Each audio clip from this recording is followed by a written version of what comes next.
Okay. Well, if we're all ready, I'm ready. Mikey's the aunt to Brett's Bo Cruz. Mikey's the number one pick for counting down. All right. Ready? Yeah. Okay. 3, 2, 1, go. He would be a powerhouse in the league. I do have to ask something. So it says in my files, you're 22 years old. Yeah. This is accurate? You're 22 years old? Yes, I'm 22 years old. The reason I'm asking you, he's speaking English. Да. So do you understand my English? Because you can't be in the draft if you're over 22, if you're from overseas. So do you have a birth certificate? It was big fire. Oh, okay. Who's this? It's my son. It's your son. Yes. How old is he? He's 10 years old. Sugar Man was searching for the next MJ, but what he found was Boban along the way. This is spoilers. Okay. That's John Wick's 3 Boban to you, Josh. Is finding Boban along the way like finding friends Yeah. along the way? Oh, okay, man. That's a stretch, Armstrong. Stretch. Yeah. 3 movie club for Boban. He's Let's dominating. go. Rising up the charts. Also, who's rising up the charts is Adam Sandler as we enter part 5,672 of our never-ending slow march to death. Much to Slow Drip's chagrin, I might add. Yeah, so this will probably be the last one, but this is spoilers. Other people We're love it losing though. fans left and right. This is Hustle. We had very kind words from Teddy Ruxpin being like, hey, I know you guys did Dumb and Dumber a couple years ago, but no worries. So, It's cool if you want to finish the Sandman series, I guess, if you guys want to. It's very generous of him. and we had to be completionists. So He's kind of like the opposite of like Josh specifically, or because he said that he didn't really like Adam Sandler growing up and or got tired of it. But as he's gotten older, he's realized that he likes him more. I feel like I've heard Josh specifically say, was Adam Sandler ever really funny, or was it just because we were little? Oh, I feel like Pappy's actually been the one crapping all over these no, Sandman that's not movies. true. I'm giving all but one a yes. Dude, All but two. Just to reiterate, Waterboy, oh my gosh, it warmed my heart and made me laugh so much that It's so day. good. Check out Waterboy if you're just watching spoilers, listening to spoilers for Hustle. Check out our Waterboy episode and do yourself a favor, watch Waterboy. I mean, I would like to do a ranking of all of these Sandman sports movies at the end, but let's stick to the normal format. The opening question, which I did not prep the lads on, All good. is if you could have any occupation in the world of sports, what would it be? You get the job. It's not going to you're not going to be like Michael Jordan or Tiger Woods. You can't pick. Why? That's what freaking Adam Sandler does in all of his movies. I have the best drive of all time. Yeah. With a really attractive wife and great family and all. Holding 2 mugs of Moosehead beer. Yeah, exactly. No, but just any kind of normal, even ancillary job. Do you want me to go first? You guys need a second? I can go. Buy us some time. Yeah. I know what I'm going to say, I think. All right, I'll go to you second, bro. Let me just get this out of the way so I can go back to this treat of the week that Josh provided. But this is Pappy recording from Josh's kitchen. I think I'm going to go with one of those deep state sports jobs, like groundskeeper at Wrigley Field. I think that would be pretty fun. You're just out there all summer, get to watch all the Cubs games. Relatively low pressure, no one knows your name, and as owners come and go or coaches come and go, you're just there mowing the fucking grass, living the best life possible. Seems like a good existence. But Brett, you said you had one? Yeah, mine's a little more ambitious than that one, Pap. I would think so. What's wrong with what? I'm not saying anything wrong with it, but I want to be the commentator, the play-by-play or color commentary for the Packers. I mean, well, not for the Packers, but I like that for you in general, Brett. You got a lot of information up there. I'd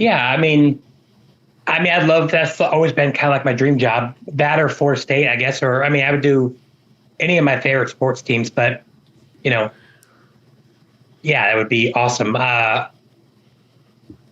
maybe radio, so it's a little less pressure. But yeah, it'd be freaking awesome. Get to go to all the games. Don't wish to be part of a dying art. That's not a good. There's a deep drive to left by Yeah. Castellanos. I guess radios, but like, yeah, you're right. I get what you mean, though. There's still like the radio Like website Sirius and for stuff. yeah, Yeah. exactly. See, I thought about that, but I think what Hustle highlights is there's a lot of shitty parts about that. You're away from your family a lot. You're kind of traveling. Like I don't know. They're coming with me. Oh well, there you go. Josh, you have one? I'm going to do an inverse answer. I did have a job in sports. I was like pursuing this. I had a job with a prominent athletics team in college, and then Louisiana Raging Cajuns. And then, as weird as it sounds like, I almost got a job with Louisiana Monroe as their video coordinator. Oh, right. Which would have been freaking sick. That would have been right out of college. But then I moved back to South Bend and now I worked for one of the universities in this area. And I did video and editing and highlights for a lot of college sports, big time ones. I had enough. Yeah. Dude, it is maybe I'm just too, I'm not talking crap about it or the other people that do it, but it is a rough world. You really need to have a passion for it. There's a part in this movie where Adam Sandler talks to Bo about like, do you actually love this game or not? And I think I had to face that like in year 3 or 4 of working in athletics. Like, do I want to do this for 20 years? Do I really love this game? And like the answer was like, I just kind of loved my family more.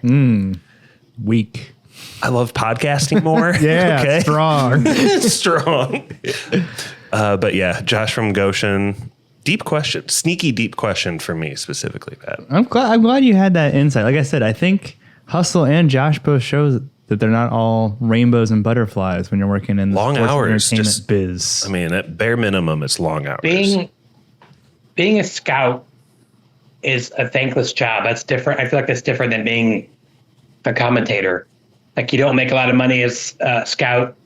You don't get really any credit for anything. You're not making the groundskeeper bucks like I'm making. But Mikey, are you going? I think big there's bucks? Go ahead, yeah. having known some commentators, Brett, it feels like their big moment in the sun is like during the game, and then any other time they're not really like an important person. They're not like a VIP really. I don't need to be. Yeah. I'm not saying I need to be important. I just want to like watch the games and. Totally makes sense. No, it is an awesome job. I want to get to Mikey, but just real quick on the topic of commentators, we'd be remiss if we didn't mention when we had Chuck Freebie read the spoilers promotional materials. Highlight of my life. Which, if we can find that clip, I'll help you get it. But we might want to just insert that in post because it's one of my favorite things. It's some of the best writing I think we've ever done. What were the movies he mentioned? Kevin oh my gosh. Spacey was Kaiser Sose All the time. Which that's not how we wrote it. That's how it was read. Joe Thanos kills Gamora. Oh man, Mikey, you want to be Chuck Freebie? What do you aspire to be? Oh man, you know those teenage boys who sit on the sidelines of soccer games and toss a ball in when it goes out of bounds? Yeah. That's what I want to be. Just front row seats to all the Premier League games, and I'm in the academy waiting for my time to crash out of the academy at U18. But you're right there. Isn't there that highlight of like Josie when he like high fives the ball guy or something because he gets who does that? Do you know what highlight I'm talking about? Like he hustles over and throws it to him and they score. Oh, I think it was like Eden Hazard gets the ball or something. Ball boy highlights? Really quick. Yeah, dude, it's a ball boy highlight. Like he fucking hustles and gets it in. Yeah, in soccer they can either toss it to you quick or really just like kind of kick the ball away from you, I guess, and they'll get in trouble for that a little bit. But yeah, I have seen that clip. A real answer though, I think it'd be really awesome to be like an assistant manager on a Premier League team or like a scout for a Premier League team or like working in the athletic kind of department, going through the workouts or something like that. I don't know. Something with the team management in the Premier League, I think, is really interesting. Any team management in any sport, I'm sure, is really fascinating, and you can get really into the weeds of each sport. But I think for me, going to a soccer team would be a lot of fun for me. Anywhere there's like big money like that, just like a lot of swinging dongs, a lot of instability. That's maybe at a groundskeeper level or ball boy level. You don't have to deal with it. Or when new management comes in, exactly. A new coach comes in, a whole new staff comes in. I'm sure that's things just really get daunting. nuked. Well, yeah, it's interesting. You said like the sports management side would be fun. There's a couple of those movies, like Moneyball is one. I don't know. I feel like there's a couple out there, and we've done plenty of Sandman movies where he is this unnaturally gifted athlete, be it in golf or football. He's just the best. But this is a different type of sports movie, Josh. Well, go ahead. This movie, he also is a tremendous basketball player who was about to lead his college team to an NCAA championship. Right. There's some baseline level where this movie is actually no different than Waterboy or Happy Gilmore. We're just seeing him at like a different point in his life or something. Basically, he used to be like the shit, right? Yeah, this is Happy Gilmore 2 if you got a DUI and like went sober way before, right? Like this is like he never met John Daly in that timeline. Yeah. Mikey, though, what is what's his name? Is it Sandy Sugarman? Or what's his first? Stanley? Stanley Sugarman. Yeah. Stanley Sugarman, Mikey said. A little bit of an older Sandler. What's he up to at the beginning of this movie? He's over in Europe. He's scouting in a lot of different countries, it looks like, for the next kind of overseas prospect to go work out at the combine and hopefully get into the draft. He works for the 76ers, and he's got a family back home that he doesn't get to see a lot because he's constantly working and traveling. Couple of things worth noting. LeBron James produced movie along with his production company. I thought that was interesting. Also, of course, a happy. But he Madison. doesn't show. He doesn't make an appearance, does he? He's the only basketball player in the NBA who doesn't make an appearance. Literally the only basketball player. I was kind of surprised if it's his production company. I didn't know that going into this, but you would assume that he'd make an appearance or something. Random, but do you remember how mad you were when we covered The Last Dance that Michael Jordan was a producer on The Last Dance? Yeah. That was really funny. That was so annoying. Just a quick aside. Yeah. Well, and I did think, like, at first I thought like this, like the player that he's going to scout is a real player for the Mavericks. But I thought it was going to be like a Luka type situation where he was super lazy when he came over to the league, like was obsessed with Overwatch and like. Man, saying Luka's super lazy is a little bit of, I don't know, hearsay or something. Like, it just appears like that. You don't know what he's doing in the off season. He's in this movie. That's what he's doing. Out. He's FaceTiming, talking. Yeah, he did a quick like cameo for this movie. Like literally the service Cameo, cameo.com. You pay a celebrity like $100 and they wish you a happy birthday. Yeah. It seems like that movie did that with like 3 or 4 of the bigger players. It's a little acting hack. You can get around. They don't have to sign a contract. Just happy birthday to my nephew. Cameo. My nephew's name is insert line in a movie. Yeah. This is, like I said, though, I think it is a different Sandman, Josh, because he, like I said, he's not the star athlete. I would say he doesn't have a touch of autism, unlike some of his other characters. Like, he doesn't really, like, his flaws are his past, right? And he is a very aspirational Sandman character. Yeah. I didn't really notice it until they specifically like pointed it out, but he's got a messed up hand.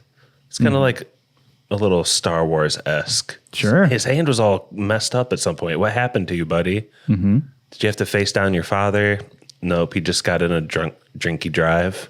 Mm-hmm. He saved what's Kenny Smith's life with that hand, by the way. But kind of like Chubbs, you know, getting it bit off by the gator. His hand got shredded in this automobile accident, and he couldn't hoop. Right. Mm-hmm. And so that changed the course of his life. Mm-hmm. And I think that leads him later to kind of like, he has like a little bit of a bitter side as a scout, like he had hoped for more or something. Yeah, sure. And he's not necessarily silly either. He's not trying to drive a lot of comedy. I would say his jokes come from like busting the balls of those around him on occasion, right? Telling off the big boss of the 76ers. We also get the return of Duvall himself, and we went crazy for Duvall in the Apocalypse Now episodes. And in Godfather. I People loved him in Godfather. don't want to be mean. Brett loved him in Godfather. I don't know if Robert Duvall knew where he was while he's shooting this movie. Hey. He's That's not where I thought you were going with that. I mean, listen, I was pumped to see him, but he's playing the eccentric, crazy owner very well. Who's about to die. Yeah. Much like the cameo situation, they might have gotten one over on Robert Duvall here. Just kind of the same. They told him he was really the owner that, of the 76ers. Yeah. I think, so early here in the movie, do you mind if I spoil through a little bit of it? Please. Robert Duvall is like, he's the owner. He's the wise guy who bought the team long, long ago. He's been building this franchise that everyone respects. You even hear on the radio that the whole city respects this man. Yeah. And he loves Adam Sandler because he's like, you're a straight shooter. You know what you're talking about with talent. And I think there's a really important scene here where Adam Sandler and the owner's son butt heads. Who's the owner played by? Does anybody know? Brett would know. I think he had to step aside to tell a kid good night. The son? The son is Ben Foster, played by Vince Merrick. No, sorry. The son is Vince Merrick, played by Ben Foster. I don't know this actor at all. Maybe we can touch back up on him later. Kind of looks like Haley Joel Osment. He's in 310 to Yuma. Anyway. Yeah, he's in a bunch of stuff I've seen, like Hell or High Water, 310 to Yuma. His face, he's very familiar. He's a very that guy actor. There's tension set up between Adam Sandler, the long time like right hand man of Robert Duvall, and the son, who would be like the heir apparent. And there's a little tiff, and basically the owner Robert Duvall comes to Adam Sandler and later, and he's like, "Listen, I love my son, but you can never back down to him. I'm going to promote you to assistant coach. You don't have to be on the road anymore scouting." And it's almost like before You just have to be on the road coaching. Yeah. I don't know if it's before that transaction went through, but it's like this Robert Duvall does pass away, and the son like takes that privilege away from him immediately. But what I liked, because Adam Sandler sees that writing on the wall. Like he knows everything is in jeopardy now. And the first thing he does is like call Robert Duvall's cell phone to like hear his voice one more time. Yeah. And there's a couple little touches like that in this movie for some of its faults that we'll get into later. I'm curious what those faults are, but I don't know. I liked it. Like I said, it's a very different Sandman-y movie. It's more emotional. Brett. Yeah. You're back. I've been back. Did somebody mute me? Because I never muted Josh myself. muted you. There was a cooing in the background, and we can't cut that out in these live performances, Brett. So, Well, I was talking for a while, so I don't know if that's going to show up on the... give us the highlights. What did you say? Just recap. Well, I was saying Ben Foster. Oh. Yeah, he's an alpha dog, and he's just very unlikable in this movie. Alpha Dog. Who does he play in that? He's the brother, the half brother of the guy who gets kidnapped. He gets kidnapped because the guy won't pay him his money back. He's like the crazy guy with like a Nazi symbol on him. He's got a face not to like. Oh, he's also in Punisher. Kind of just pisses you off.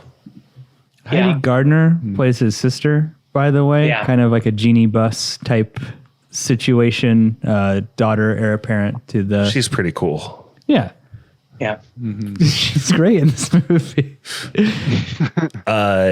In that, she's the one that was in the Beavis and Butthead sketch that went super viral. I think that actually kind of went super viral also because of how like attractive she was in that. Just went through, Partially. It would be funny if the daughter's birthday was like fucking Christmas Day. So it's like now he's a coach, but he's gonna have to work every year on her birthday, no matter what, because the NBA always plays on Christmas. Like it's just he's still gonna have to miss her birthday. Brett, given this change in ownership, though, take us to Spain, España. Stanley Sugarman is now back on the road as a scout. He's got to find the one missing piece. Then the 76ers will never lose a game again. Destined for glory. Well, so he goes to see somebody who's not even playing that night, and he just found out he was ticked off, so he wants to go ball. And when I first saw like the street ball guy, I was like, please don't let it be a street ball guy. We have enough history to know that as good as those players are, like they don't really make it in the league. I think the only one I could think of is Rafer Alston, Skip to Malou. I could be wrong, obviously. But that's a good call out. But one exception is a big part of Bo's play is his defense, which isn't a typical attribute for the street players. So I was like, oh, please don't let it be this guy. And then I loved I think that's like one of the coolest scenes in the whole movie. I think he does such a cool job in that scene. I'm not even going to try to pronounce his name. Okay, I'm going to try to pronounce his name once I get my phone out. Juanchito something. Hernan Gomez. Isn't it like Juancho? Juancho Hernan Gomez. AKA Bo Cruz. Yeah, Bo Cruz. Missile. We're gonna call really cool. Cruz. We're gonna call him Bo Cruz, but does he have a history with basketball? He was making some shots out there. I don't know. Yeah, he played in the NBA for I think it's about 6 years. I think he's on the Spanish national team and plays in Greece currently. Okay. He plays in Greece, yeah. Making €2 million a year. So doing pretty good. Did we invite him to the pod? Did we get him a heads up? I bet if we could have asked him on Cameo. I did. I was surprised. Okay, so you know how there's like the rule in movies where if you go to Spain and everyone speaks English, then it's like everyone speaks English. Sure. I asked a friend, one of my best friends who lives in Spain, I said, what is the % chance that someone who lives in, I would say low income housing in a big city in Spain would speak perfect English? And he said about 3%. I said, that's what I thought. So that's kind of what I thought is like when they meet his family, like they all speak perfect English. I thought that was really weird, but what % of them would be generational basketball players? True. Living they have some pretty good basketball players there. His brother actually is one of the players who they play with in Spain. Are the Gasol brothers? Are they Spanish? I think so. Yeah. Yes. Yeah. Mark and Paul. Oh crap! Wow. Why weren't they in the movie? That seems like an obvious get. There's Jose Calderon. I think he was playing for the national team, and a couple other players too that I recognized and kind of went by quickly. Yeah, again, like his brother There's and that so coach, many they like were all there. Yeah, they're really good. They won some big tournament in 2022. But yeah, so they go to this court, and this guy's showing off. He's just like awesome, and then Bo comes up and he's like, "I'll guard him," and then he just freaking dominates, and it was just a really cool scene. All in Tim's. Yeah. And not a cell phone in sight, just people enjoying life in the moment. This just doesn't a really happen. cool basketball court. It's got a really cool fence around it. How can you see it? Like they're like all in the court, like the fans. If you see like, there's like, they're all inside the court. If you watch it again, there's not a lot of room to move. I don't think they're shooting a lot of threes. They're doing a lot of driving. It's the Rucker Park of Madrid. There's just, right. Well, I think if you get on the park in Rucker, they're gonna. Never mind. Can I say, by the way, for as small a part of him hustling is, to name the movie Hustle is an interesting choice. No one's really being hustled. You know what I mean? No, but he hustles like 2 or 3 times. That's to learn. Yeah. Yeah. At the very beginning of the movie, he does it like 3 times, and then maybe Adam Sandler is hustling in his job. You could call Uncut Gems Hustle. That'd be a more fitting name for an Adam Sandler basketball. I'd call it Butthole Clench. Yeah. Okay. Because that's how I watched the movie. Mikey, I think I don't want to belabor this point too much, but the basketball looks great. I thought all of the basketball scenes are really fun. Did you enjoy, especially like Josh, the defensive presence of Bo Cruz? Yeah, I think the basketball scenes were great, especially the scenes with Ant. I think they have really good back and forth, and I think Anthony Edwards does a pretty good job being the antagonist to Bo in those scenes. But yeah, there's a lot of good athleticism and playmaking going on in these scenes. It's good action. I do like. I think I read they played together at this point. They were on the same team. Sorry, Josh. Go ahead. No, who played together? I think Bo and Ant in real life were on the Timberwolves at this time, or at least right around this time. Oh. I thought Ant came off really well in this movie. I love how they build up their rivalry and they like hit back on it 3 or 4 times. But I did pull the clip of their very first meeting. If you guys want to hear it. Mm-hmm. Yep. Hey, best of luck out there, man. What's your name? Bo. Bo.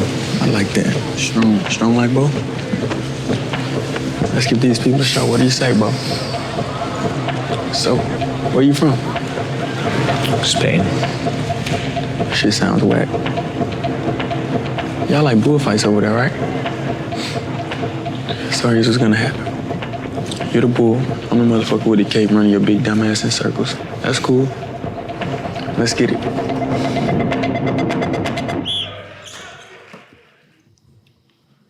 Spain. What did you say? Spain's. That just shit's whack. All Sound, Spain sounds whack. Probably no good food, culture, anything in Spain. Can't imagine. There's something about like the pacing of those basketball scenes and the way that the music builds too. Because each time it's very like, I don't know, anxiety inducing too, right? Like I'm really rooting for Bo. I think the character Bo is a nice guy who you root for. And I want to give a pro and a con about the basketball scenes. Please.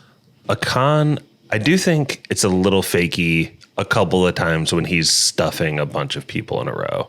Like, don't you think, I'm with you there. Yeah, a little bit. Like, again, I enjoyed it every time it happened, but like, come on. So, that's something that's so incredibly hard to stage. He's always got the cleanest blocks. Right. Yeah. I think some of the blocks and also some of the steals, it's so incredibly hard to stage, but they're still like showing athleticism, and I enjoyed watching it. Sure. I could just tell as like a basketball person, it was as an Indiana Hoosier, if you will. Mm-hmm. It's just a little weird. You could say for the basketball, I could see a version of this where there's a lot of like cheap fakes where Bo like throws up the ball and all of a sudden it cuts to the whoosh of the hoop. You know what I mean? And there's not at all. No, it seems like 99% of the shots we see from hand to hoop go in. And here's my pro, and I think it'll be a surprising pro. There's a lot of shots where they show like almost a wide angle close up shot of the face of the person who's like guarding Bo, and they like flip back and forth. Mm-hmm. But guarding someone in basketball and playing basketball is like that personal. It kind of made me think of like, when you're guarding someone and you want to stop them, you're like looking into this man's eyes being like, I know what you want to do and I don't want you to do it. Yeah. And they're like, I know you don't want me to do it and I'm going to try to do it anyway. And it's like, you can basically smell each other's breath. You're like that close. Right. And like, I thought it was kind of uniquely done in the movie here. Mm-hmm. Maybe that's a little bit too much praise, but that's an enjoyable part for me.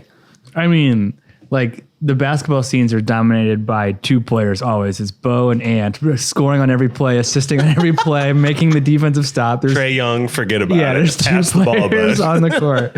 I was, I know I'm not a scout or anything like that, but I'm the whole time thinking, okay, so it's obvious Ant's character, Popeye or whatever his name is Kermit. Yeah, that is a crazy name. Is really, really good. But I'm like watching Bo and I'm thinking, even though Ant's scoring every time, his defense is still really good. I know that's not what they're looking for, and they act like, oh my god, he let him score again. And I'm like, he's literally all over him. And there's also a point, generational talent. There's a point in a couple of the hustle games they play where Bo will like miss a shot. And it's like, oh no. Yeah. I know. It's like, dude, people go like 12 for 22. He's 9 for 10 from the field to start the game. I also hated, like, As if Kobe didn't miss 20 shots a game. You know, Michael Jordan never missed a shot. Kobe scored 80, missed 120 shots that night. No, you're right, Josh. And then like that first tryout, like even though he obviously gets in his own head and struggles towards the end, he very obviously could easily play with them the first 10 minutes. And then you hear people saying, oh, I think the game was just too fast for him. Like, it's like, that's a little too much. Like they're trying too hard. Like he's very obviously, works. He might not have played like the 3rd pick of the draft, but he played like the 18th pick of the draft. It works for Come on, Ben the scouts Foster's are like- character that he's so cynical. But when it starts passing through to the other people and they're like, Yeah. he is too slow now that he missed one shot. It's Right. like, really? All the scouts are like, yeah, he was heating up all game, but he never got the game breaker. He got a +4, -3 game breaker. Yeah, I like they tried a little too hard on that that first tryout. And He Very never obviously had it. he never broke the backboard this game. He didn't ultimately win. Shaq would have. yeah, and the peanut gallery is reacting shot to shot too. He makes one like, oh, and they like write down a positive in their notes, and he misses, like, oh. Living and dying by every play. But for those of you who haven't seen Hustle, let me just reset a little bit. So Adam Sandler, Stanley Sugarman, discovers Bo Cruz in Spain, the new son of the... We covered that. Yeah, doesn't want him, is like, I don't know. Didn't cover that. My bad. Stanley Sugarman brings him back to the United States. And there's this underlying, like I said, it's a very aspirational movie for Sandman. There's 2 major things. It's about overcoming your past to achieve your dreams, right? Those 2 things in tandem. And Sandman has to overcome like the DUI he had to become a coach. And Bo Cruz has to overcome his Happy Gilmore-like anger issues to become Clenched Arthur fist. Right, yeah. That's actually a thing in this movie. Arthur the cartoon show, the way he clenches his fist. Both Bo and Adam Sandler do that. in this movie. I think they do there's a little bit of foreshadowing early on. I think it's a nice little touch. Like when he's talking to, I don't know if he's talking to the sister Sugarman, but she's like, or someone's like, he might want to trade Joel Embiid, which if you know Joel Embiid, like he's like 1 year away from being the MVP of the league or that year. And he's like, wait, he's crazy. He wants to trade him. And he said he wants to put his fingers, like he wants to be, he doesn't want to just win with the team. He wants to like be the architect of this. Like that's how arrogant and the Ben Foster's character is. So later when he says, hey, I found you this guy, you need to do this. And one of the things that makes him not want him is he's like, I told you to find players, not tell me what to do with them. I don't think he could even, like he was so proud. I don't think he could even stomach having that guy who he probably did want, but like he wants to be the guy that, and that's kind of just what leads to him being a humongous douchebag the entire movie. It's just, I don't know if that makes any sense. It is funny with all this like 76ers front office talk when they have had one of the most like tumultuous front offices of like the last 15, 20 years where they had. What's that dude's name? Mabry or? Yeah. Not Mabry, but. Look at that. Could you please look that up, Brett? Because like this guy, like he architected the process and was trust the process for years. Him and James Harden like had like a crazy rivalry. Why did I put James Harden down? And then like his wife had a burner Twitter account and was like talking shit and became a huge thing and he got fired. I think Daryl Morey. Yeah. So it is just interesting, like with that backdrop to set this in Philadelphia. I think there's crossovers beyond sports here, though. Please. And that's a question I have for you guys, because I've had both types of boss, incoming bosses, I should say. What leadership style do you prefer? The type of incoming boss who kind of frustratingly does nothing for maybe up to a year or more before they start putting things into place, or the type of boss that is like Ben Foster and wants to like swing dong around, shake things up right away. Yeah. I mean, that's a tough call, right? Mm-hmm.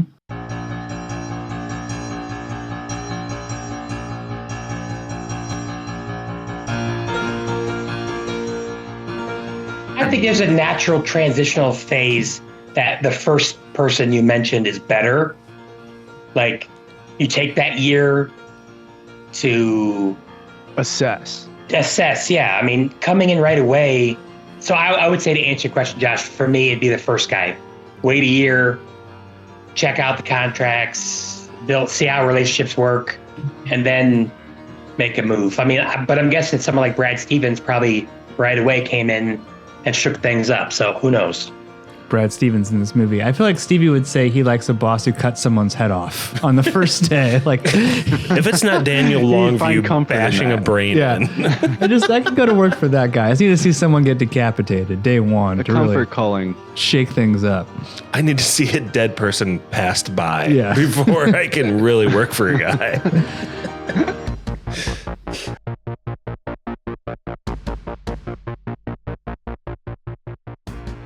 Much like that environment, the city of Philadelphia, Mikey, not known for its brotherly love and welcoming sports fan atmosphere, but Stanley Sugarman's family's pretty nice. Can you?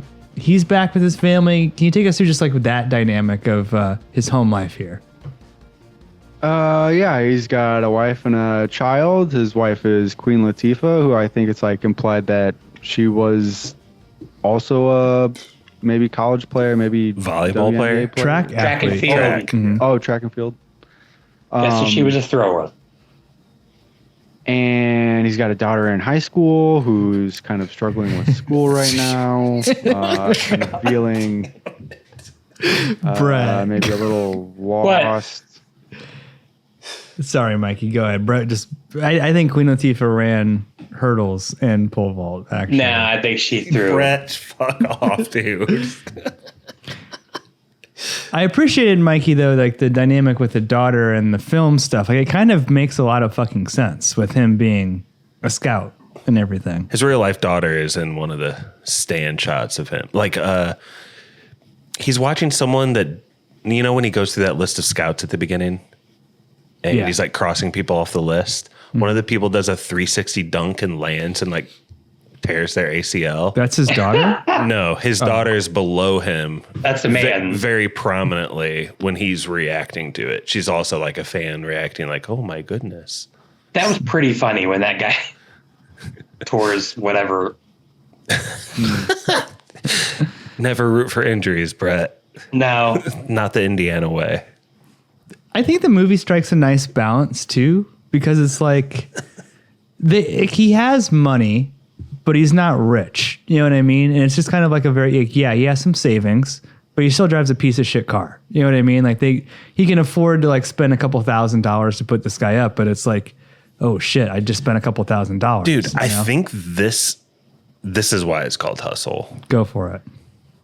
Like Bo hustles a couple times because he just doesn't see much money, and it's a way he can make side money. Mm-hmm. And it's kind of cool to see him. Its tough side comes out and he hustles.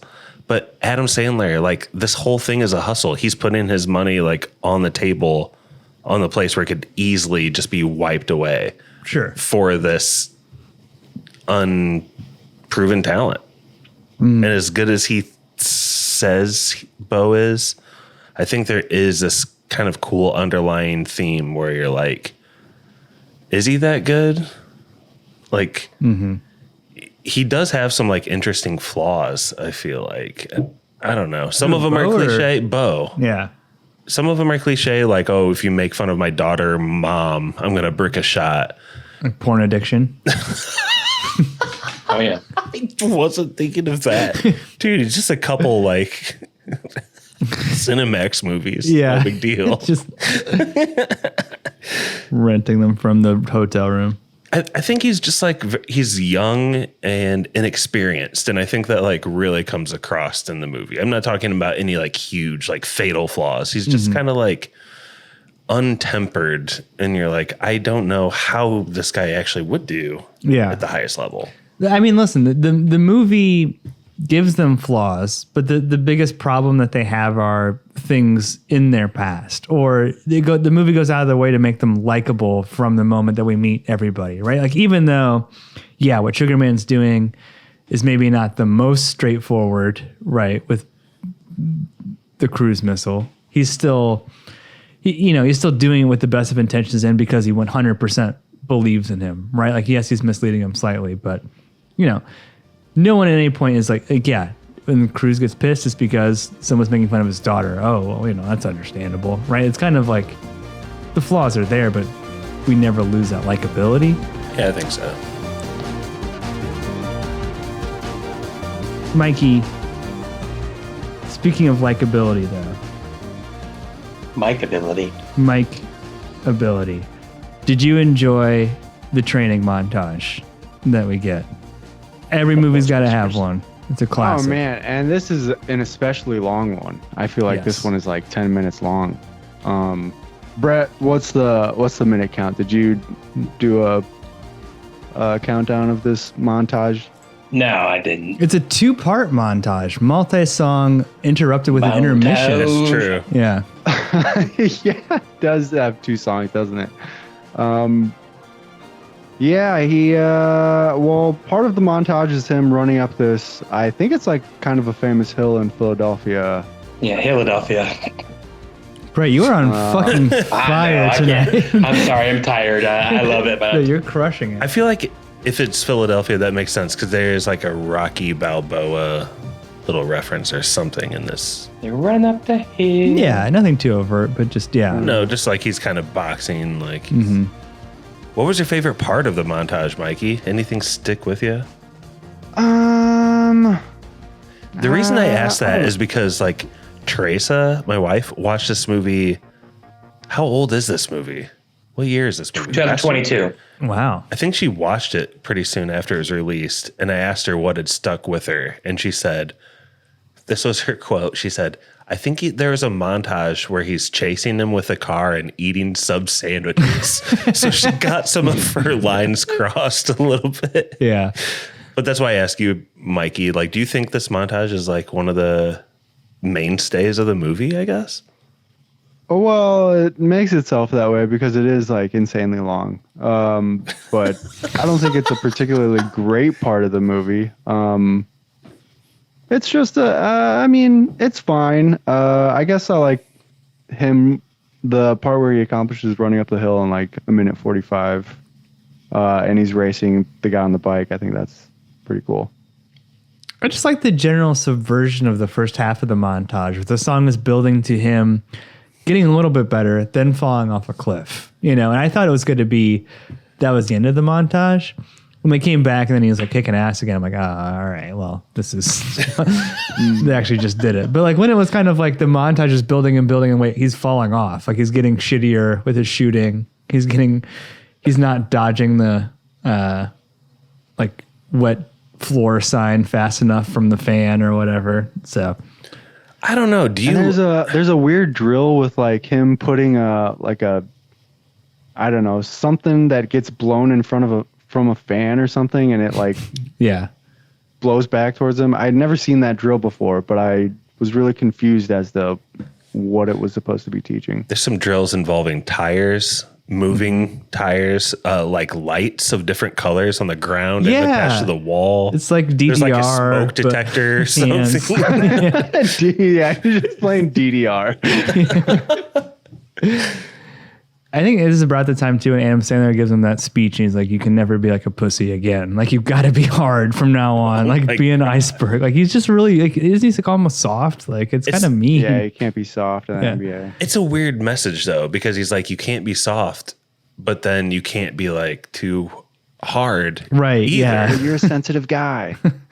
You're too sensitive. You're not sensitive enough. There's a wild scene where it looks like he's about to bash Ant's brains into the hardwood. He's crashing out. Yeah. Mm-hmm. And he just like slaps the floor beside him or something. We can get there later, but No, I mean that's the combine. The only part I want to say before that is, honestly, my least favorite part of the movie. And actually, Josh, I'm curious your thoughts. Like the social media part where it's like, Yeah. That's always cringe. where you like, oh, he just went viral, and that's that's problem that he had. You know what I mean? yeah. Can you just talk about like what happens and I don't know your take on? There's a false equivalency that happens in this movie. Oh, Early in the movie, Wow. Adam Sandler is texting and watching videos while driving. Personally, it's hard for me to drive if I'm not playing Snap. dude, that's crazy. What the hell? Are you being serious, Josh? So I get it. But He's on Instagram Reels. You're strategizing a card game. so he's showing videos of Dr. Dre, like his all-time Dr. J. highlights. Dr. J. Wait, what'd I say? Dr. Dre. Dr. Okay, Dre. just slip of the tongue.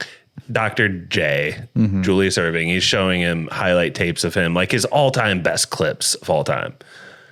And part of the solution in the middle of this movie is, you know how Dr. J's all-time highlights have 2 million views?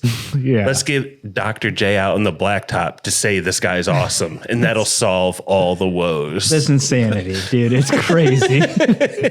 Well, I guess it could add. I mean, the No. one part that it does make sense is it does add a little pressure. Like, hey, this guy is really good. Why is he not going to the combine? I like what I mean, yeah, it's I like what it does physically on the court to like the people that are there. Like yeah. Julius and people Erving seem is like here that part's- watching. Sure. They all get their phones out. He vouched Her for this doctor, guy. her doctor friend. I actually, Pappy, I also think it's really cool, the BOA challenge or whatever. Yeah. That seems like something that actually could happen. Like no one can score on this guy. He's a freak.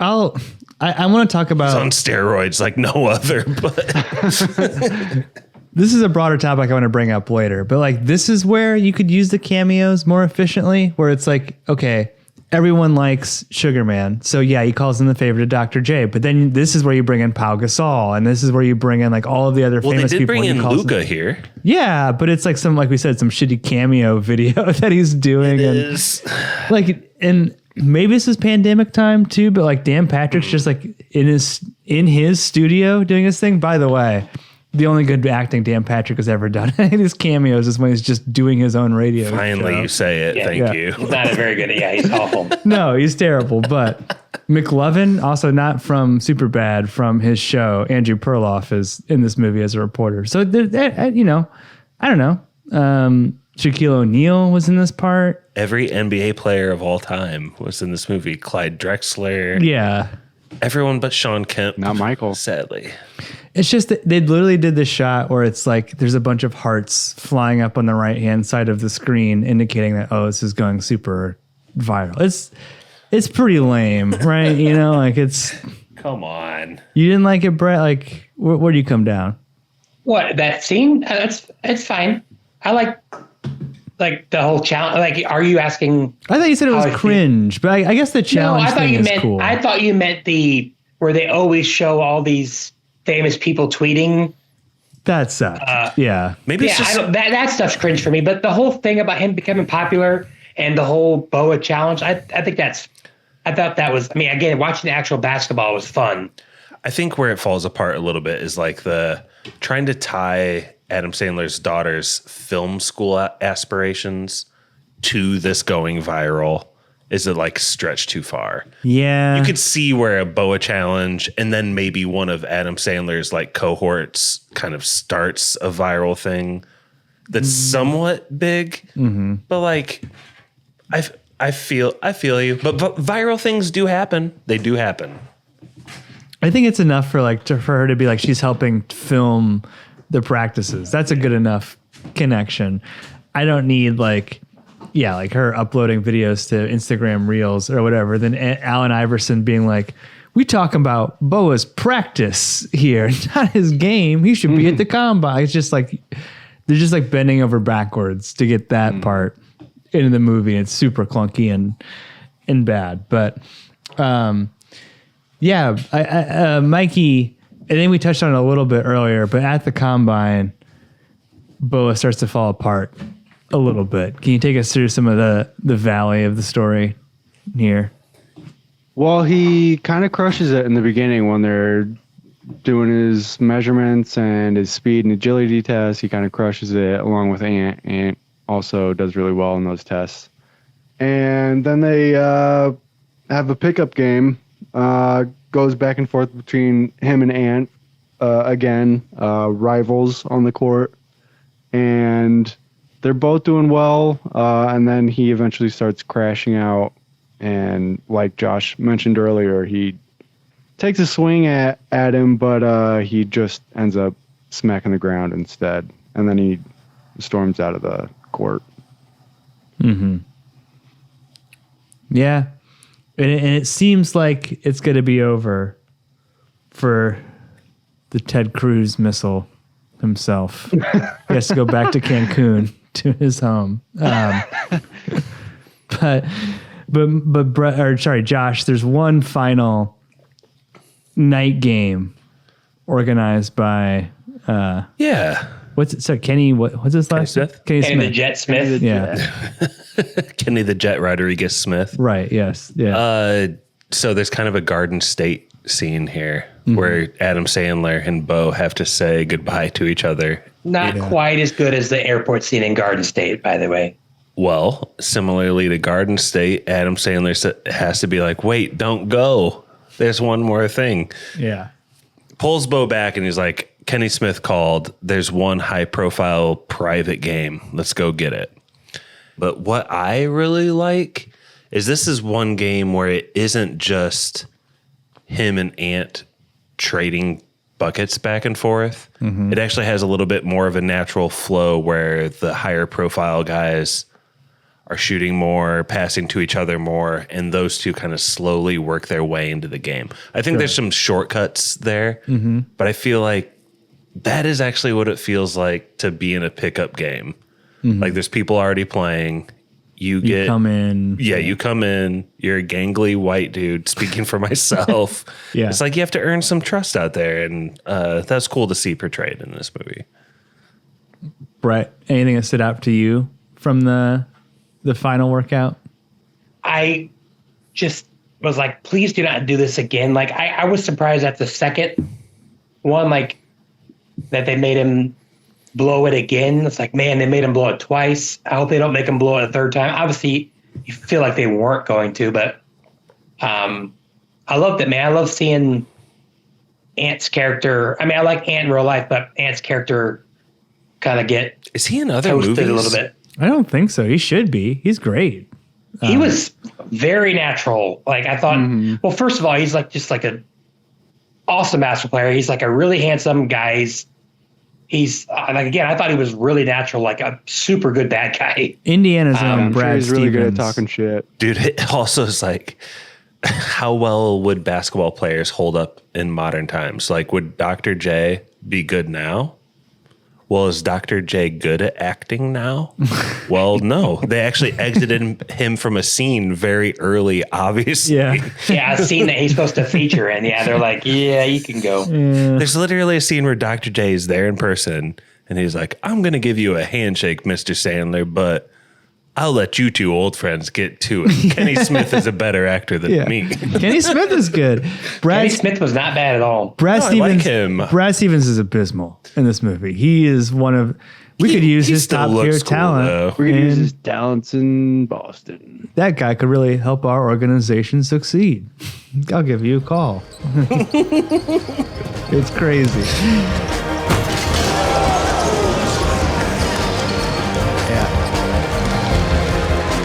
Sure looks like a guy that could impact winning at our level. We need to get him up to Boston. Absolutely.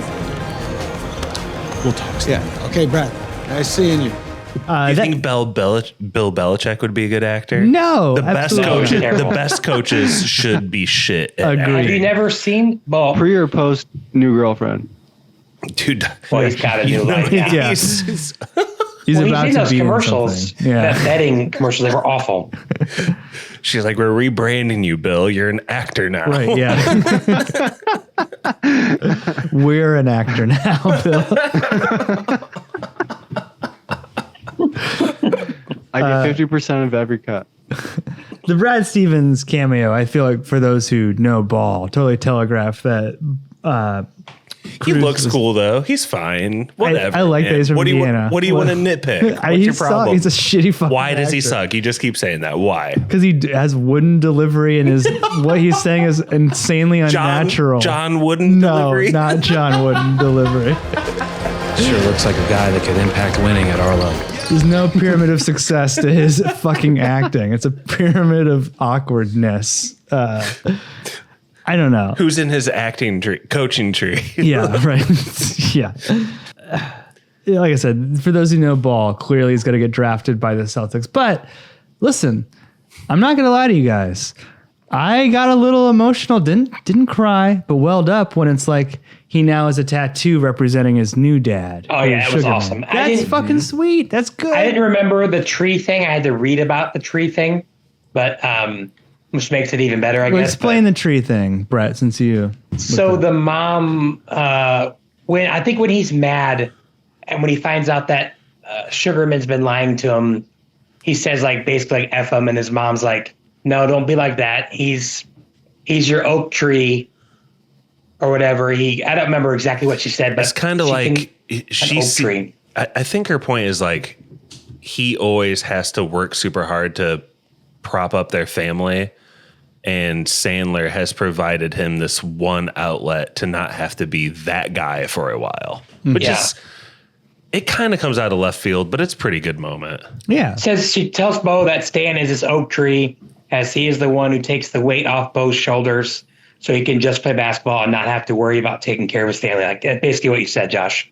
There's a lot made of like the tattoos on his right arm or for his mother. That was he has pretty none on his left cold-blooded arm. when he's like, these are the ones about my dad. But then he gets good. one. Ooh, that stung too because it shows Adam Sandler's daughter, and she's like, "You're not really around very much either." Yeah. Yeah. See, this movie has a couple good movie moments. It really does. I think it definitely You were does. the one talking shit about it in the chat, Josh. Yeah, but you don't see all these looks that Pappy's given to me as we pod in Dude, person. Stevie across did not the- even want to pod this movie. He's like, I'm out, boys. I'm done with the Sandler train. He didn't want to? No, I don't know. He was busy. I figured he'd like this movie. It's sweeps week for Steve. Yeah. Couldn't make it. Sweeps week. Inventory week. You guys got any final thoughts? There's definitely a few things I want to address at the end, but let's I got go ahead, two. Brett. Yeah. So one is I was thinking it, and then my wife actually said it out loud. Again, I don't care about plot holes or whatever, but like, what court is going to give full custody to a guy who just beat the crap out of someone and like almost killed him and went to jail? A Spanish court. A cool court. Yeah. Side with the male, I guess. I mean, but you know what I mean? Like, they made Bo and the other guy play one-on-one basketball for custody. If Scotty and a wolf had a baby, You saw that? the whole city saw it. Well, luckily, Philadelphia sports fans are calm, reasonable people. So, what are you doing here? I'm taking a more active role. Right. Yeah. yeah, If he but hits, not just one-on-one. He just needed to touch the rim, and he never did. if you get the rim, you get weekends. If you make a basket, you get. I thought the whole Heidi Gardner coming back into the movie was really rushed. Yeah. Like all of a sudden, it's like I was happy to see her. Oh no, me too. But like, We get it. oh, he screwed up. I'm in charge now. Like, really? He gave up that much power? I mean, it just. was I feel one like it could have been season. a little more explanation. Yeah.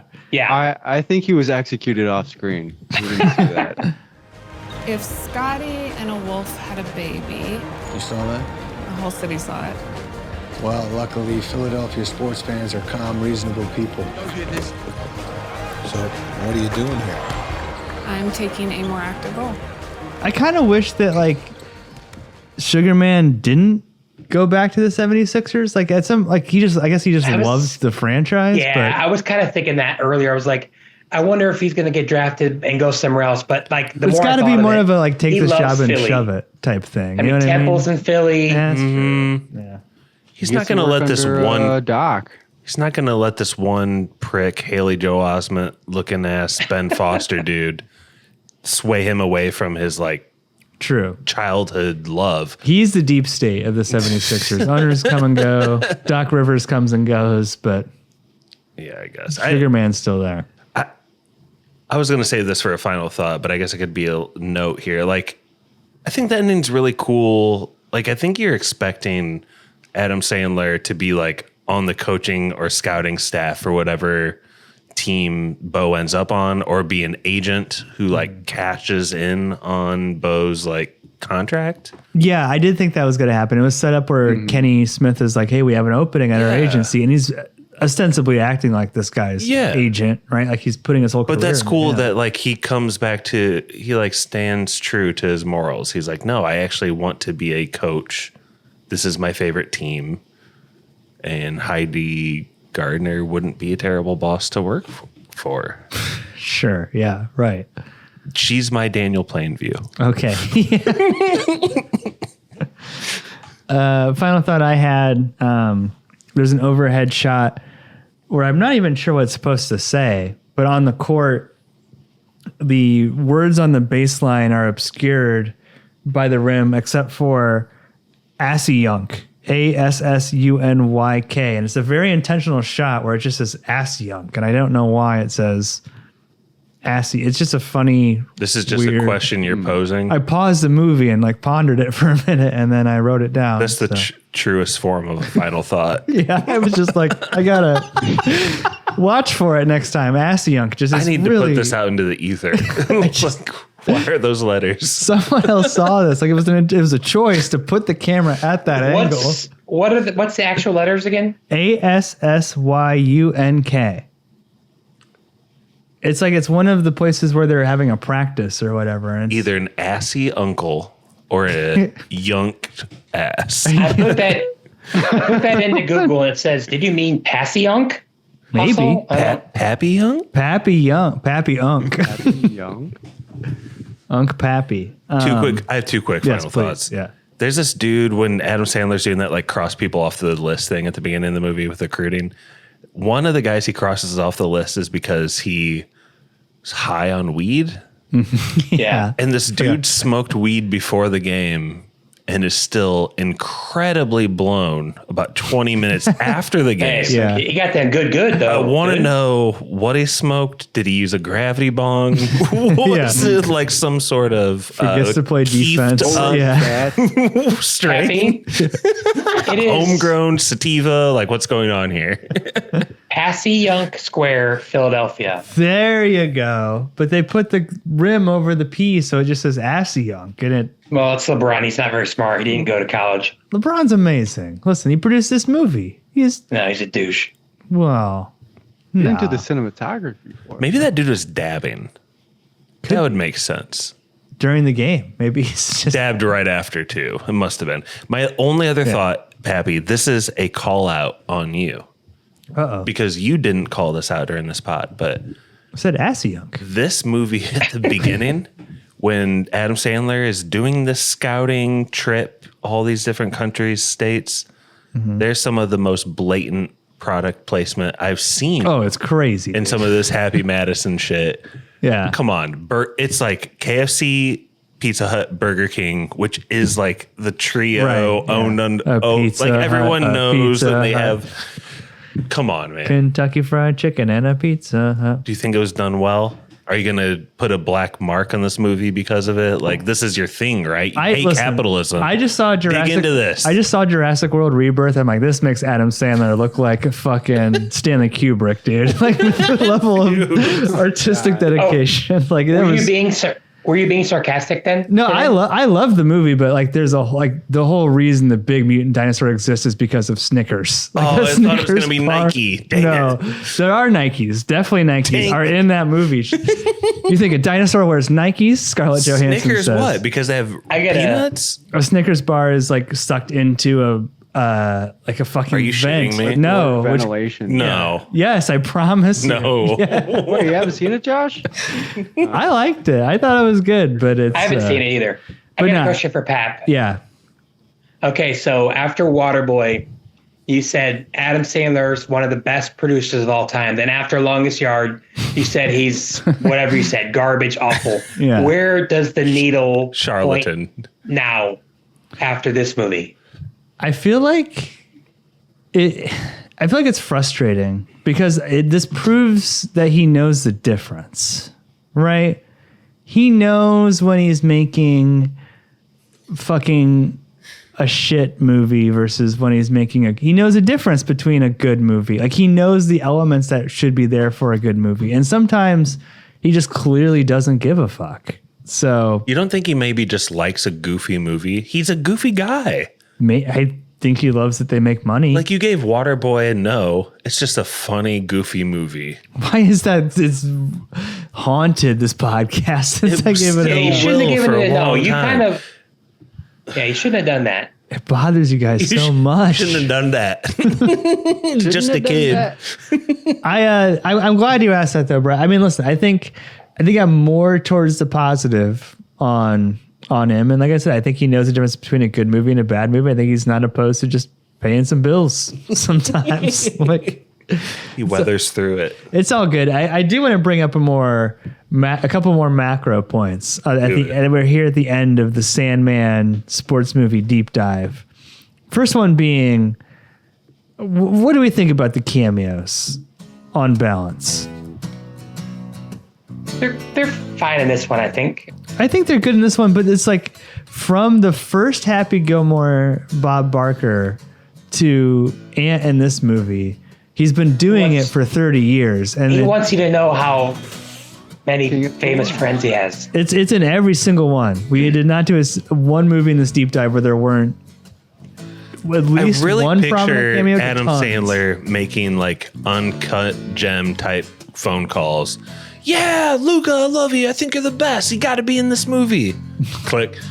Yeah, Dirk, I think you're the best. You got to be in this movie. Like Shaq, Kenny. Like there's so many. Like, can Ernie. you really have that many relationships in different sports, golf, No. football? Like, No way. who's I believe he's his really friend? friends with Dan Patrick. Like Dan Patrick talks about that, but maybe not. I believe he's really friends with Rob Schneider, but like, I think it is one of those things where it's like, I know Adam Sandler knows the difference between a good movie and a bad movie. I think Adam Sandler genuinely thinks cameos are the coolest fucking thing you could do in a movie, right? He's done What them in a about lot of Pacino? different You like ways. Pacino? No, I think he's really bad in Dunkachino. I think that's embarrassing. He's done the one thing I will give him. He's done cameos from A to Z. That's what I'm saying. Like, But not just the vast amount of people, but the way he employs them. Mm-hmm. Sometimes they're large characters. Sometimes they, like some of the people I didn't even see, like who's the Villanova coach who was in this movie? Jay Wright. Yeah, he was in this Yeah. movie. I didn't even see him. he's doing like scouting. Yeah, at some point. So Sometimes there's they like people scream the N-word, like in Longest Yard. Like he gets them to do anything and everything. There's blink and miss it. There's people with like Travis Kelce extended lines. Yeah. There's people who play their own self. There are people who are great, Bad Bunny and Bob Barker, who are just like I'm legendary performances. Literally going to ask you. I didn't listen to the pod, but like we thought Bad Bunny and Happy Gilmore 2 was freaking hilarious. I thought, yeah, I gave the wanted to movie a make yes. sure you- I loved it. Don't yeah. be like Brett. Listen to the pod. That's really weird. Yeah, But I hadn't seen the movie yet. Now you should listen to it. That's a fair way. You're- That's yeah. a fair point. But he was freaking hilarious. in That We're movie. super positive. We liked it. To the opposite point, people play themselves. Like Allen Iverson plays Allen Iverson. Scotty Scheffler plays Scotty Scheffler and jokes about his real life. But Ant plays Kermit. That was funny. Yeah. So I But do. that was acting. That's what I'm saying. Yes, That's the whole point. I Yeah. respect that Adam Sandler is like trying this quote art form out. He's stretching it.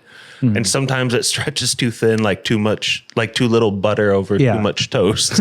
But it's like, I think he does enough that it's like, okay, he's giving it a fair swing or something. But it's like he has the algorithm of like, I don't want, when I'm casting a movie, I'm consciously not interested in a meritocracy point of view of like, I want the best actor. I think I get the most bang for my buck for getting the most famous person 9 times out of 10, right? Like he sees that as like a better alternative than getting a no-name person who's an infinitely better actor.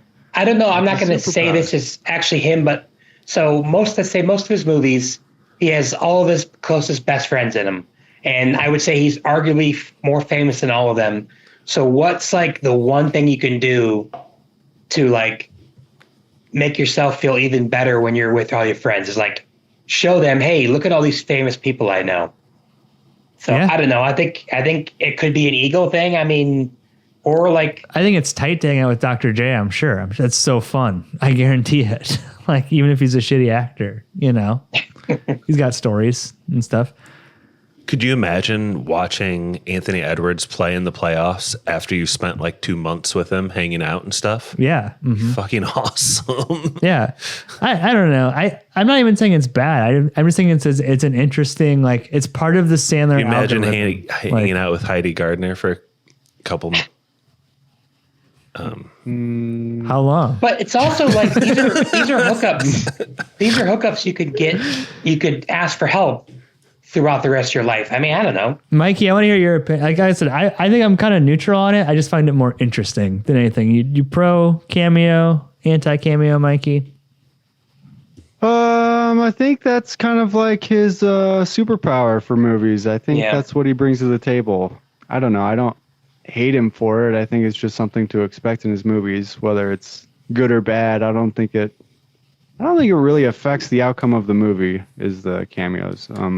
This is certainly a different kind of movie for him, though. This is like an actual serious feel-good movie rather than like a comedy. So I think where it gets I mean, this is like also the most grounded movie I think he's done, besides like I'm assuming Punch Drunk Love and maybe something else. Uncut Gems, right? A little absurd, yeah. Yeah, it's grounded like Click. Well, with Uncut Gems is where this like cameo thing gets taken to a different level because that movie is so grounded, very real. He wasn't a superhero but you still sportsman. Have The Weeknd. But you have The Weeknd and you have Kevin Garnett. Yeah. It's supposed to be Joel Embiid. But both of them are great. What does he love the Sixers? Is he? I thought he was a Knicks fan. I don't know. He's definitely a Knicks fan, I'm sure. But that's who he was going to do. But and I think the production got pushed, and he had to go play. That's why I had to get a retired guy, and got Kevin Garnett, who obviously does a good job. Mm-hmm. There is a sense. This will be my last final thought. No. I promise you. Mm-hmm. But there's a sense that when you watch an Adam Sandler movie, there's like everyone knows they're in a movie. Yeah, dude. And sometimes that's fun, hanging out, and sometimes that can kind of undercut the drama. And that's kind of where I come down on it. Mm-hmm. Yeah, I'm with you. These movies all feel like a hangout to varying extents, which is why if there's no other final thoughts, I want to do yes or no, but then also do like a rough ranking of these movies that we've done in the deep dive, and you can throw in Uncut Gems if you want, but just kind of like a ballpark along with the yes or no. So I'll go first. This is a definite yes. I don't think it's like the same high art. Bringing back the Happy Gilmore. This is where it all began, Pappy. I'd say Uncut Gems 1. I'd say almost Happy Gilmore 2, Hustle 3, and then like Happy Gilmore 2 is in there, and then way down the list, I'd say Waterboy, and then way down the list, I'd say. Where's Uncut Gems? Because that's a sports. Uncut Gems 1. Did you say that What already? about Jack and Jill? No, not a sports movie. Jack and Jill is infinitely worse than Waterboy. And I think even worse than Longest Yard, but Longest Yard is like by far the worst. It's a real movie. It's a real movie in a way that Happy Gilmore 2 is not, even though I like that movie. Like this is like a real story. And like it's, I don't know, it made me feel real feelings and laugh at times. It's not goofy. I don't think his performance is on the level of Uncut Gems, but yeah, I really liked it. I am really glad this deep dive is over though, because it's been like 2 months of our life doing Adam Sandler movies. And I'm going to read the email from Teddy here in a second after we do yes or no. But, you know, if he makes a hockey movie, if he makes Waterboy 2, we'll do it. We'll keep this thread a rolling. Waterboy 2. Why? I gave almost all of these movies a yes, and I'm still a pariah. I want a coach, Mama. I still have a needle dick. Pappy has a wooden spoon. Ooh, I'm the Pappy.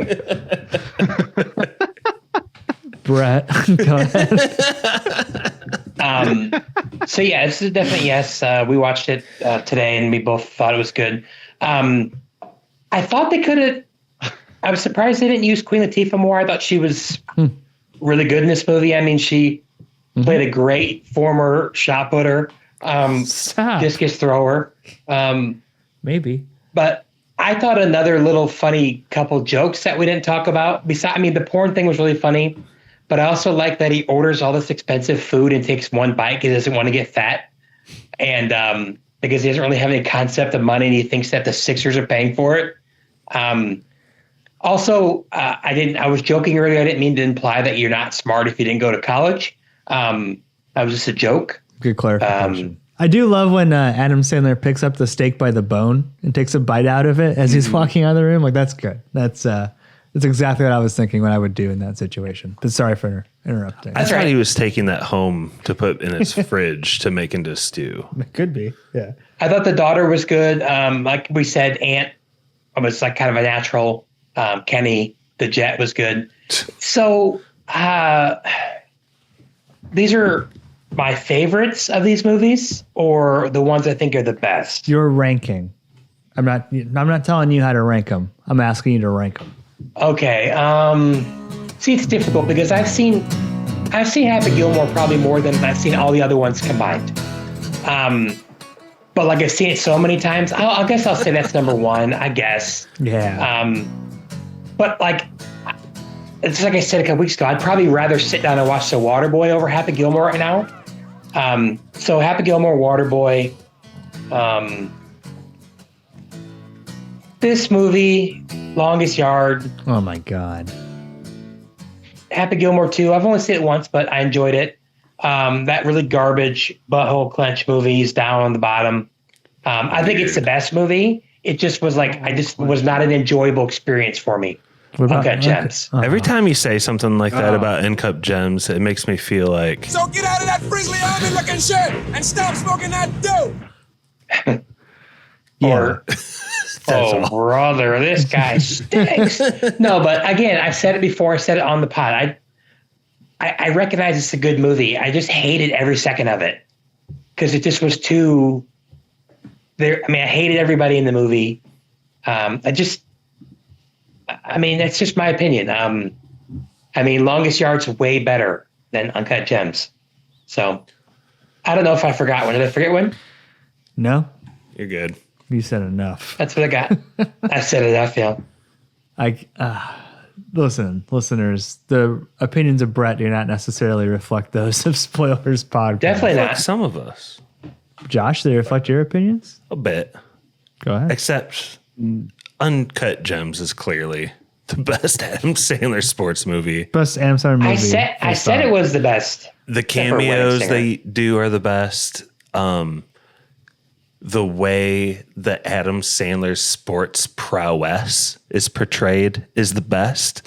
So it's the best in Uncut Gems just because he's aware of the NBA and is pretty good at betting on it, and actually might be really shitty at betting on it. You're not really sure. And on the other far end is where he's so good at sports, he has the best drive of all time. He's the best linebacker that's ever graced the face of the earth.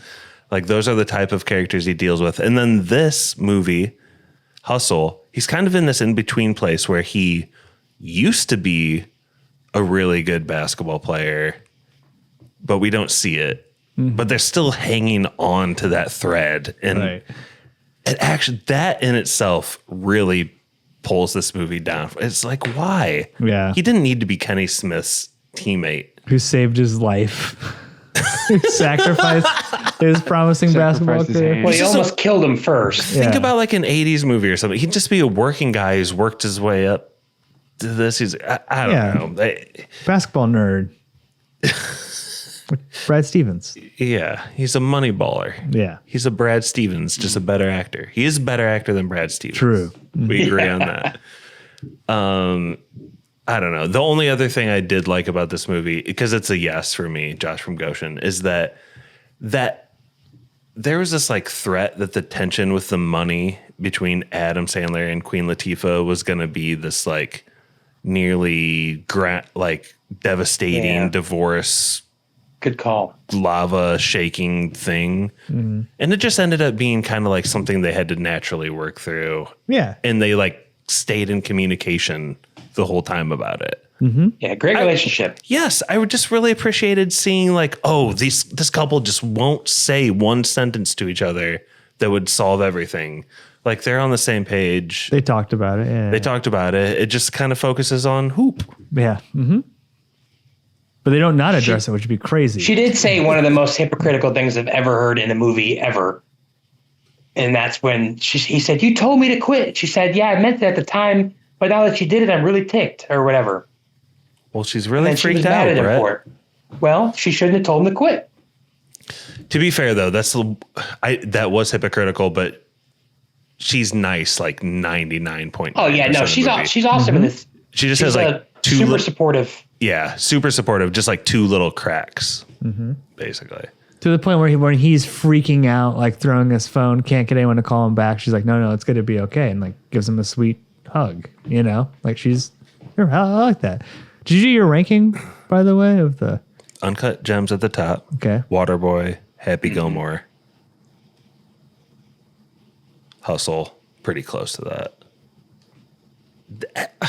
We all gave Happy Gilmore 2 a yes, but we've all consistently put it in the lower half of this. Yeah. That's sad. Well, because that's the new movie. That's the one we were all hyped to. That's what got us in this fucking It is. pit of despair. In Longest Yard, to your point, Pappy. Yeah.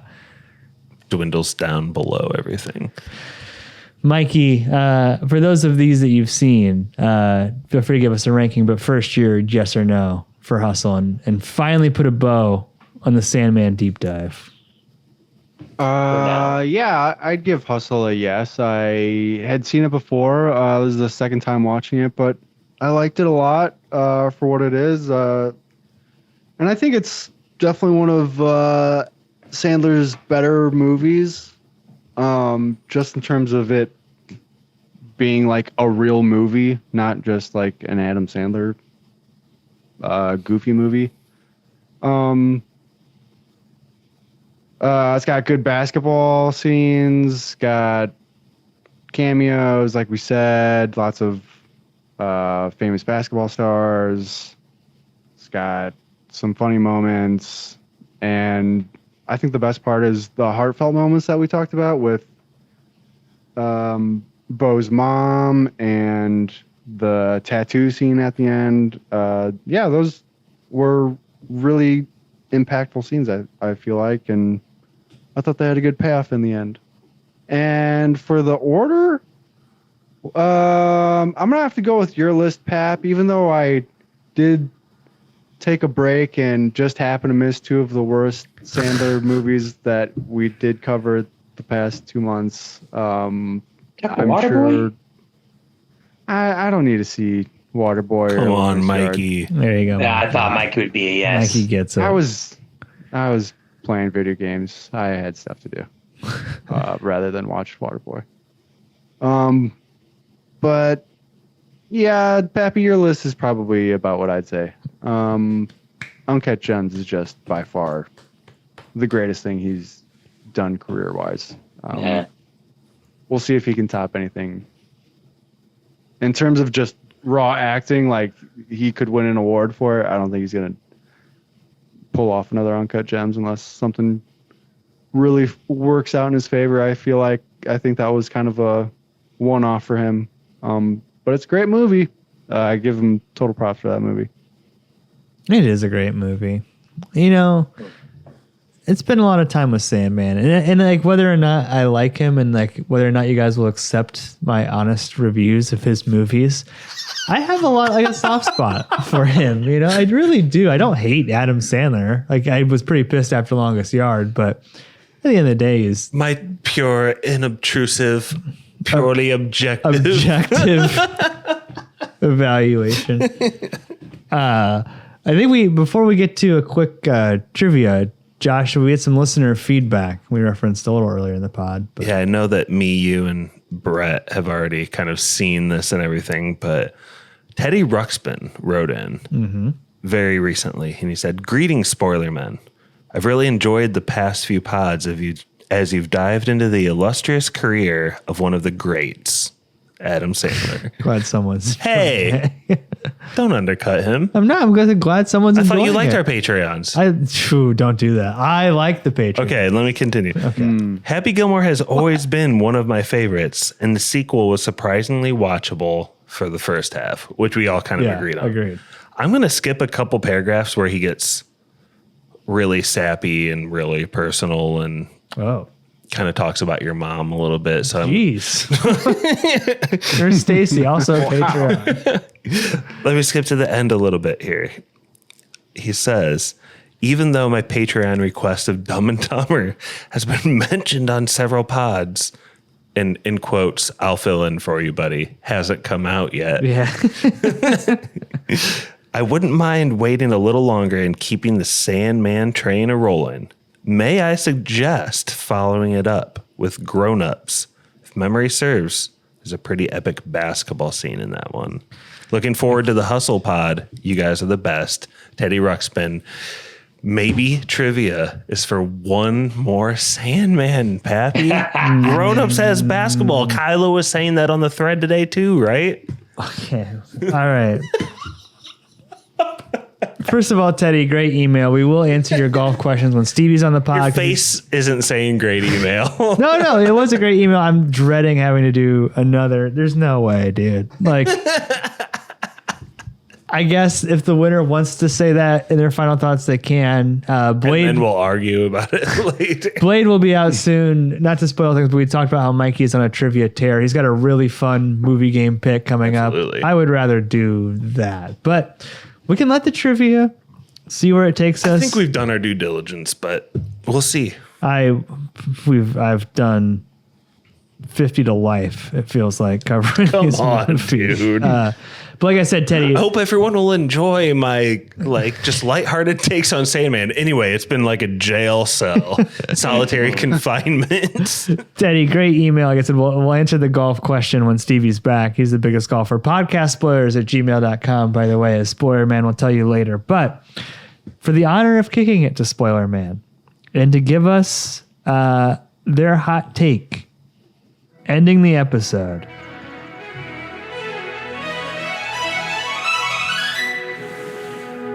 Oh, what is this? It's the hole-in-one music from Mark Mothersbaugh from Happy Gilmore. Come on, keep reading. The drama's high. It's another closest to, and one presented by our friend ChatGPT.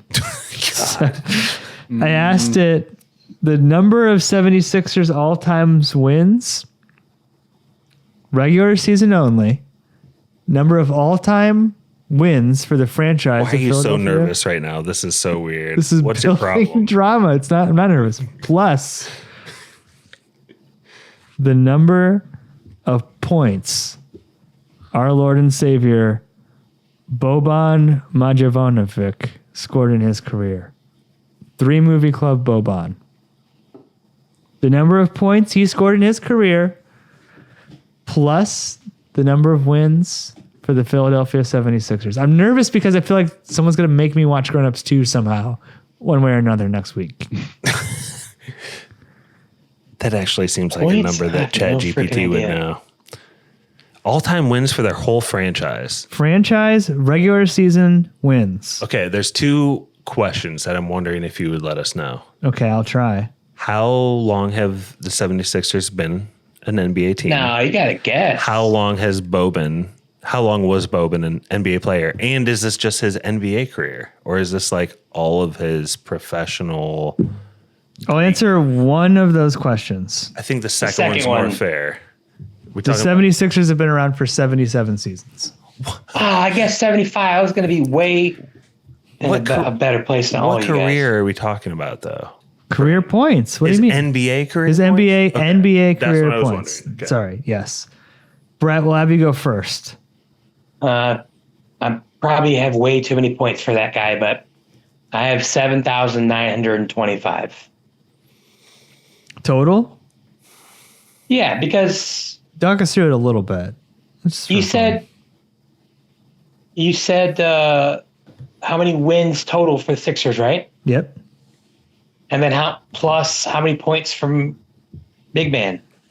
Correct. And so just 7,000? You're like 3,000 each? Is that where you're? No, I had 5,000 for him and Okay. 7,925 total. I'm Just sure curious. I'm way Yeah. off. I'll tell you about it after. Josh? Okay, so I think if 76ers played slightly over 500 over those 76 years, that would be just under 4,000. And this Boban dude... 3 movie club. Dude, 3 movies. I think he's got about 10 points in the NBA per movie. I don't think he scored no 5,000 points, Brett. I don't think he did either. I'll give him 500 points. I'll say I have 3,800 on my calculator. I'll add 500 to that. So 4,300. Okay. Mikey. I like Josh's math there. I was also going to go with a record of like 500 for the 77-year history of the 76ers. I'm going to say 3,500. Okay. Boban ain't scoring. So, I don't think he scored a lot.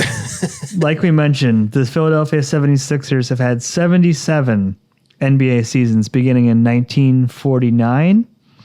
They have a record of 3,125 and 2,898. Okay. 3,000 what? 3,125. So they are very close to 500 all time.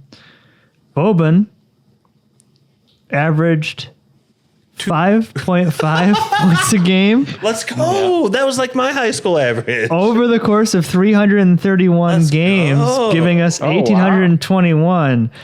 3,125 plus 1,821, Josh, puts us incredibly close at 4,946. You are really close to being right on the money. The floor is yours. And thank you for hosting in your living room. Well, you hosted the episode. Well, no, it's, you brought some treats of the week too. It's You good. brought over these whoopie pies They're that staying are here. too gigantic Everybody to knows eat. that Boban should have scored 5,000, but they hated on him. Yeah, got Hack-a-Boban, famously. Yep. Brett, Mikey, can we be real for a second? Always. I'm not leaning one way or the other, but like grown-ups? No. I've never seen it. No. I like Mikey's- grown-ups. It's funny. Do you guys think we deserve to continue on the Sandman road, I guess? Or should we move forth? It's not a good pod movie if it's funny. Mikey's pick is a good pod movie. I'm ready to move on. Yes. Yeah, let's move on. Let's move on. I'm not even sure if there's a basketball scene in that. Teddy could just be fucking with us. Here's what I'll say. Can you guys listen closely, though? Because I mean this. Mm-hmm. Let's move on. I think Starship Troopers is what we will record next week. Yeah. It's Mikey's host. It's not coming out for a minute, but Yeah, I'll spoil it for anyone if you're this much of a road dog listening at the end of the episode. We're going to record Starship Troopers, but I want you guys to just be like, strongly consider Adam Sandler movies when you guys choose movies within the next year or so. Sure. I don't want to leave him How many forever are left? again. I'll think Tons. we've gone. Tons. Dude, we've Wedding done Singer should be done anyway. Wedding Singer has been highly requested, actually. I would do Punch Wedding Drunk Singer is Love.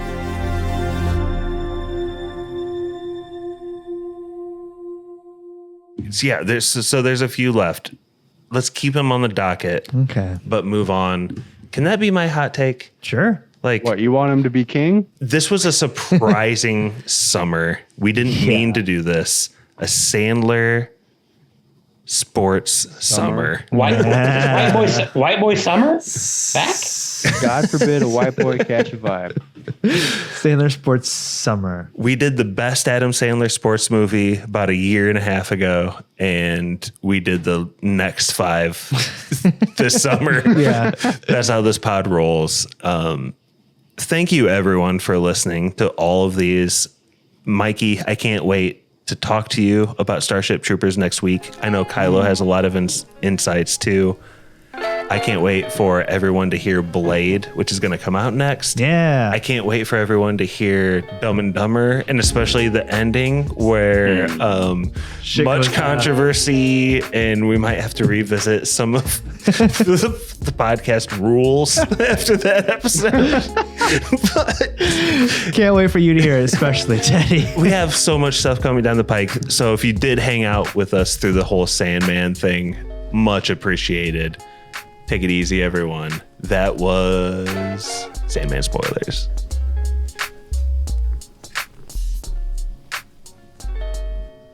Special thank you to our patrons: Matt Troll, Brother Brian, Nephew Quinn, The Meg, The Wall, Nurse Stacy, Barky 420, Spencer, Gay, Swole, Cheese, Zom, Sebastian, Dr. Law, Stone Cold Austin, Best Friend Drew, Shatty Daddy, Jimmy the Cricket, Optimus E, the Ayatollah of Rock and Roll, Derbs, Teddy Ruxpin, Druid King. Please check us out on patreon.com/spoilerspodcast.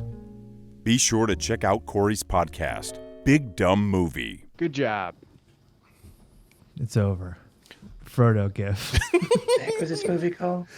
I feel like there are 2 distinct times, which is it speaks to how old spoilers is, where Mikey was like on a 2.5-year skid, like 2 different times. Yeah, look at him now. All right, I am uploaded, and I'm gonna head. Yeah, I'm going home. See you, boys. See you guys. See you guys. That was spoilers. Was spoilers. Was spoilers. Was spoilers. Was spoilers. Was spoilers. Was spoilers.